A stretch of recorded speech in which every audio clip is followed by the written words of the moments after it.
यहाँ मगध तक्षशिला के राजा का गुरु का नाम चाणक्य। ये कहाँ आए थे? मगध में। समझाने किसको? धनानंद को समझाने आए थे।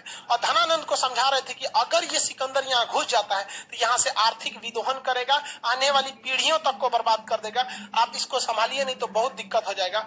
अब इस बीच धनानंद नशे में था और ऑर्केस्ट्रा देख रहा था। कहता गिरे कहाँ का आया है ब्राह्मण। धनानंद इनको चाणक्य को उनका चोटी पकड़ के फेंकवा दिया बाहर। सोचो चोटियां नोच के फेंकवा दिया और नोचा तब खुल गया। बांधते थे लोग ना चोटी, उसे खुल गया वहां पे।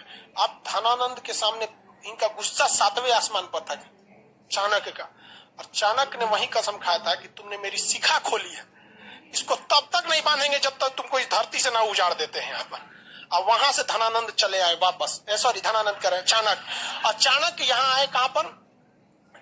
अपने तक्षशिला में। और अपने सबसे प्रिय शिष्य जिनका नाम था चंद्रगुप्त, सबसे प्रिय शिष्य का नाम था चंद्रगुप्त को कहा कि देखो ये चोट्टा अपने मदिरा पान में लगा हुआ है, इसकी बर्बादी करना तो फिक्स है, छोड़ेंगे नहीं इस साले को। हमारा बाल नोच दिया,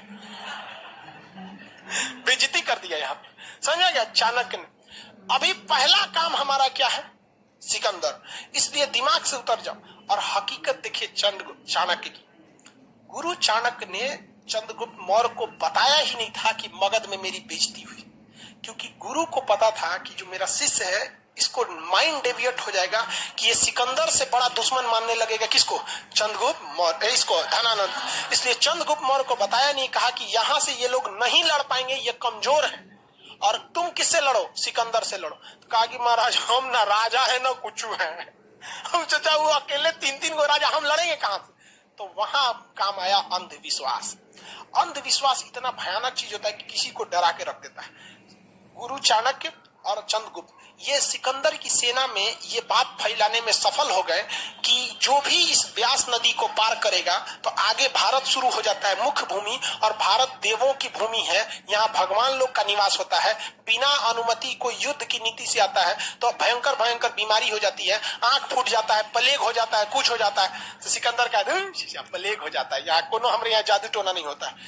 तब तक भोजन में चंद्रगुप्त मौर्य सिकंदर की एगो सेना को मारा, अब मार के उसकी वर्दी वर्दी पहन के गुप्तचर बन के घुस गया, क्योंकि भाई गुरु थे चाणक्य, उनको पता था कि किस तरह से ये अजात शत्रु ने वर्षकार की मदद से घुसकर वैशाली में हर एक जानकारी निकाल दिया। उसी तरह चंद्रगुप्त मौर्य को चाणक्य ने एक गुप्तचर बना के किसकी फौज में घुसा दिया? सिकंदर। और सिकंदर इस अफवाह को फैलाने में कामयाब हो गया और धीरे धीरे वहां के लोग डरने लगे। इसी बीच चंद्रगुप्त मौर्य ने खाने में जहर मिला दिया। उस समय फोरेंसिक रिपोर्ट होती नहीं थी, कौन सी पता चलेगा कैसे मर गया, वहां जांच होता था कुछ। और जहर एक से एक कैटेगरी का था, आज खाओ 2 दिन बाद मरो, आज खाओ 3 घंटा बाद मरो, आज खाओ 6 महीना बाद मरो, इस टाइप का। तो जहर दिया और 1 हफ्ता बाद उसका असर दिखने लगा। 1 हफ्ता बाद आपको पता ही नहीं चलेगा कि 1 हफ्ता पहले क्या खाए थे। आपको पता है क्या पिछले संडे क्या खाए थे? किसी को नहीं पता। कौन ध्यान देता है यहाँ पे? और घुसा पूरा तरह से फैला दिया अफवाह को। और इस क्या कर रहा है सर, आपके क्लास देख कर आके उम्मीद जगी है कि अब हम भी पीसीएस का एग्जाम निकाल सकते हैं। हाँ भाई निकाल सकते हो।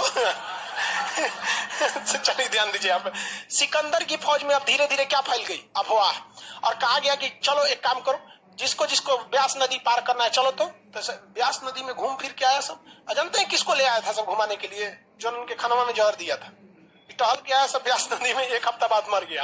अचानक का देखो देखो देखो यही होता है यहाँ पे, जाओगे लोग तो क्या हो जाएगा, मर जाओगे। तो अफवाह भी बहुत फैली गई। और जब एक आदमी अफवाह से मरता है ना तो बहुत भयानक हो जाता है। आप देखे होंगे भारत में चोटी कटुआ का, पता नहीं कोनो का चोटी कटाया था कि नहीं, लेकिन अफवाह बहुत भयानक हो गया था लड़ी पर। अब यहाँ पे तो धनानंद ने किसको भगा दिया था? चाणक्य के। यहाँ चाणक्य अपने शिष्य चंद्रगुप्त मौर्य के साथ यहाँ अफवाह फैलाने में क्या हो गए, सफल हो गए। अब सिकंदर की फौज 2 कारण से, एक तो पूरी तरह से थक चुकी थी, लगातार युद्ध कर करके थक गई थी फौज। यहाँ इससे आम्भिक से लड़ी थी, लड़ने के बाद ना सरेंडर किया था, थोड़ा मोड़ा युद्ध हुआ था तुतु में। पोरस से बहादुरी से लड़ी थी और उधर से लड़ते हुए आ रही थी, और दूसरे की जमीन पे बैठी है, टेंट में लगा के, नींद अच्छा से नहीं ना आएगा। उस समय व्हाट्सएप भी नहीं था कि घरे बतिया ले। कोनो का हाले फिलहाल ब्याह हुआ था तो उनको घरे लौटना था बेचारा, फोन नंबर भी नहीं था उस समय, कबूतर खत ले जाते थे सब। तो कहा कि भैया हम नहीं लड़ेंगे, ब्यास नदी को पार नहीं करेंगे। दूसरा, अफवाह फैल गया कि जो भी ब्यास नदी को पार करेगा वो क्या होगा, मरेगा। और डेली उसके कहीं कहीं कुछ कुछ डिजाइन से मर रहा था सब वहां पे। उसके बाद आ गया ब्यास नदी में बाढ़। अब ब्यास नदी लबालब हो गया। भारत की नदियों में बाढ़ आता है तो सोचा समुंदर बन जाता है। अब कैसे लड़िएगा।